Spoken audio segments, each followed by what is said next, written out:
Bine v-am găsit, dragilor din Zodia Gemeni, oriunde v-ați afla. Iată-ne din nou împreună la o nouă lectură atemporală, de data aceasta, fără limită de timp.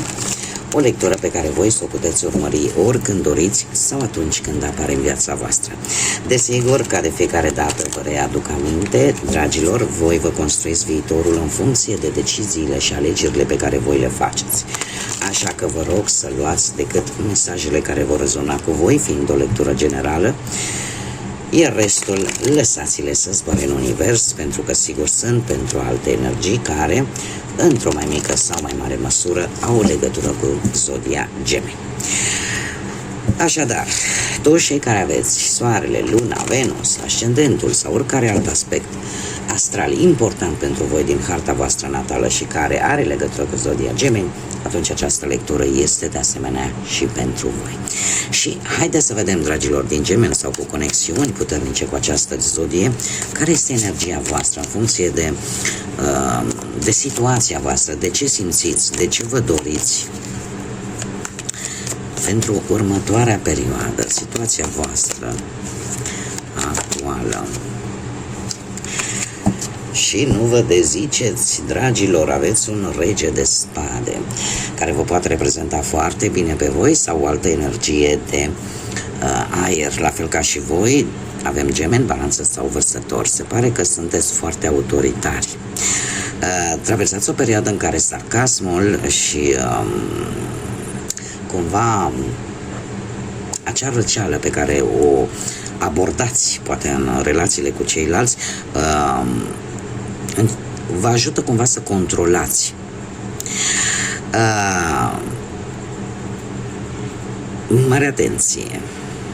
Mare atenție, pentru că există ori un succes care v-a cam îmbătat așa. Da, sunteți un pic îmbătați de putere, ca să zic. Și cam e posibil unii dintre voi să fiți în faza în care să cam pierdeți nordul. Așa că probabil că această energie pe care o aveți în acest moment este una, desigur, este un produs, este un efect al unei cauze pe care eu nu o judec acum, fiecare adaptează în funcție de situația sa. Totuși, mare atenție, pentru că e posibil să nu vedeți anumite situații, anumite energii, anumite persoane într-o manieră foarte logică și foarte rațională, cum de obicei voi le cam vedeți. Așa că o răceală, o atitudine rece, mai bine zis, vis-a-vis de anumite persoane, vis-a-vis de anumite situații. Și probabil mare atenție, pentru că e posibil să vă pierdeți pe voi și integritatea voastră. Haideți să vedem care este mai exact situația actuală, ce nu este în favoarea ta, ce este în favoarea ta, ce puteți controla și ce nu, dragilor din Gemeni, în perioada imediat următoare.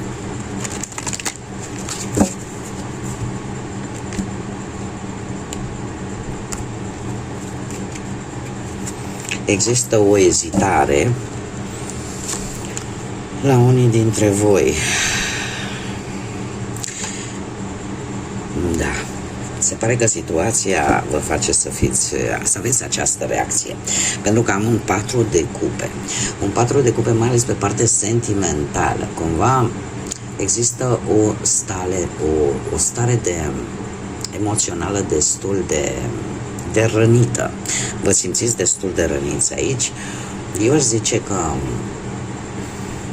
ori e plictiseală, că e în relația voastră de cuplu, da, vorbim de partea sentimentală, sau în relația voastră cu alte energii, că sunt legate de partea profesională, da, pe la locul de muncă, că e legată de bani. Există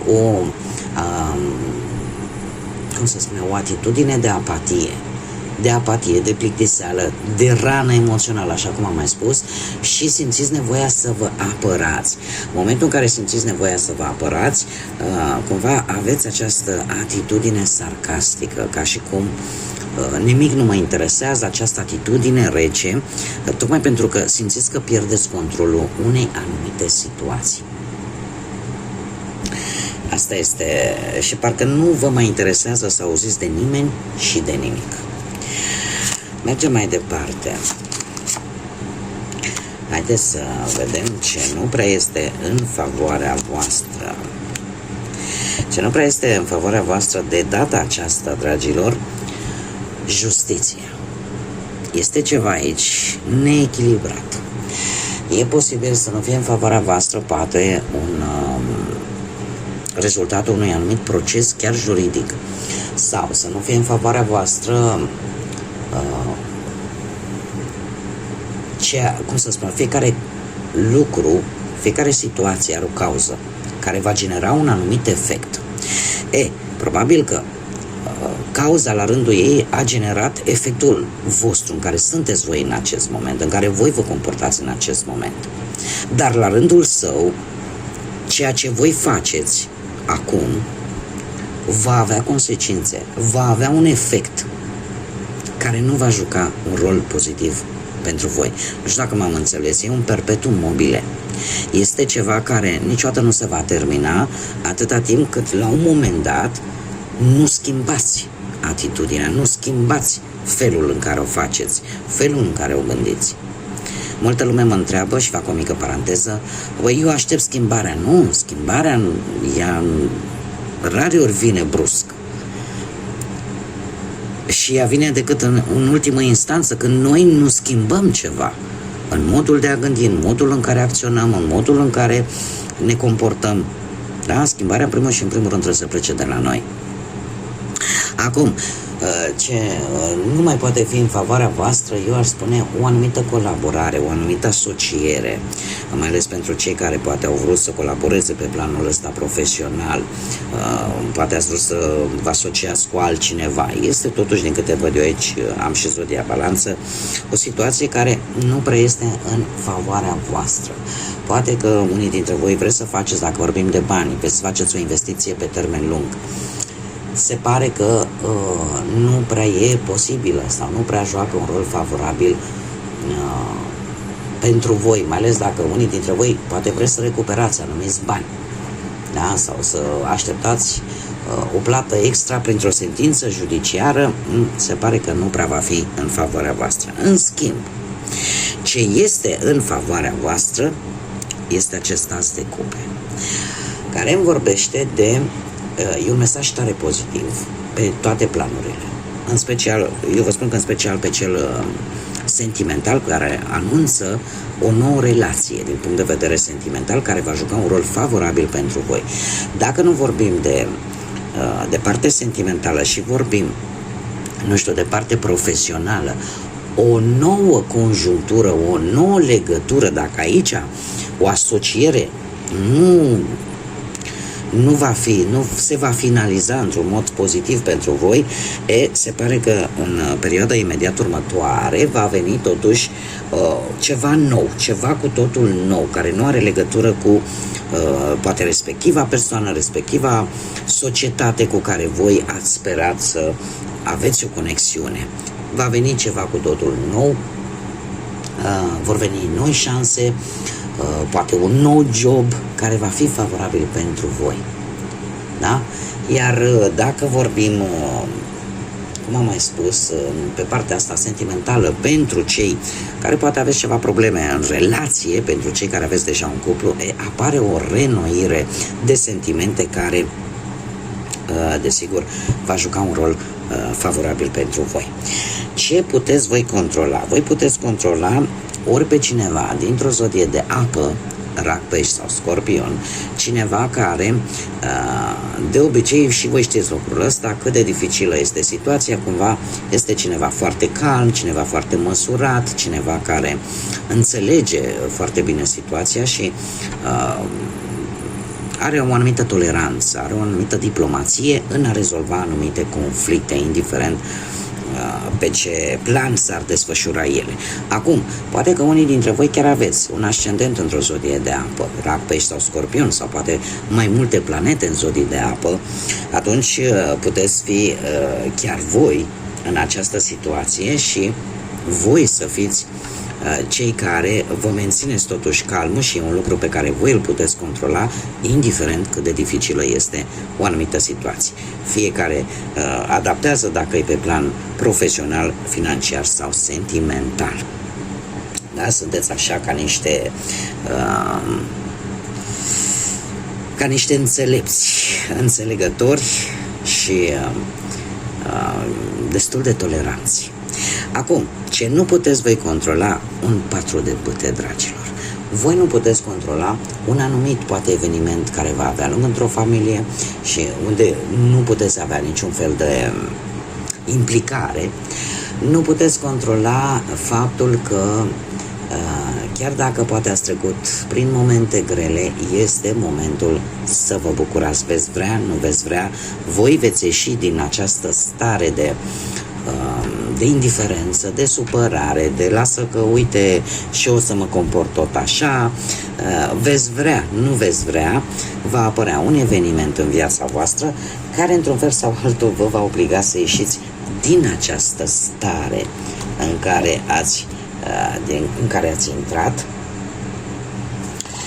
Și aș mai zice că fără să vreți, mai ales pe partea profesională, veți îndeplini un anumit obiectiv. Și în felul ăsta, starea voastră de spirit se va schimba. Cred că este, o mică paranteză fac, cred că este prima oară când îmi apare această situație, cel puțin pentru zodia voastră. Dar știți cum e, că totul e bine când într-un final se termină cu bine. Haideți să vedem ce mesaj au unicornii magici pentru voi, dragilor din Gemeni, sau cu legături importante cu această zodie în următoarea perioadă. Un mesaj, te rog. Asta am vrut să iasă. Lumina. Vezi lumina din tine și din toți ceilalți. Este de fapt un îndemn atât de simplu și atât de frumos de a ieși cumva din această energie atât de aparență, de aparent indiferentă față de ceilalți. Cumva nu uita cine ești, nu uita ce te caracterizează pe tine și vezi partea bună a lucrurilor. Este întotdeauna când, și eu le mai zic copiilor mei, când aveți un dubiu vis-a-vis de o anumită situație, vis-a-vis de o anumită persoană, încearcă să pui în balanță ce are bun respectiva persoană, ce a făcut bun respectiva persoană și ce a făcut rău. Și atunci poți să-ți dai seama dacă într-adevăr merită încrederea ta, dacă merită atenția ta sau nu. Dar în același timp faceți lucrul ăsta și cu voi înșivă. Și vedeți, eu ce am făcut? Uite, eu am făcut bine așa, am făcut bine așa, așa, sincer, la modul sincer vorbind, și căutați acea lumină și înmulțiți-o și faceți-o în așa fel încât voi să vă simțiți bine în pielea voastră. Orice parte negativă din caracterul fiecărui om se poate îmbunătăți atâta timp cât în primul rând va recunoaște sincer el însuși unde trebuie lucrat și toată această îmbunătățire a unor părți din caracterul nostru al fiecăruia nu face altceva decât să se transforme în lumină și în lucruri pozitive. Așa că vedeți lumina din voi, dar desigur și din ceilalți de lângă voi, ca să apreciați corect anumite lucruri. Bun, dragilor, cam atât am avut pentru voi. Eu vă mulțumesc încă o dată că ați fost alături de mine, vă mulțumesc pentru sprijin, ca de fiecare dată sunteți minunați. Faptul că dați acele distribuiri, like-uri, comentarii, faptul că vă abonați, sunt lucruri foarte importante pentru mine ca și creator de conținut, pentru că mă stimulează să fac cât mai multe lecturi pentru voi, cât mai mult conținut și în același timp aceste lecturi ajung și la alte persoane care posibil să aibă nevoie de toate aceste mesaje transmise prin intermediul cărților. Până data viitoare, când ne vom reîntâlni, eu vă doresc tot binele din lume, să aveți parte de cât mai multă lumină în suflete, în gânduri, în așa fel încât să vă dați seama ce valoare aveți și ce trebuie îmbunătățit. Până data viitoare, ca de obicei, numai bine și să fiți iubiți!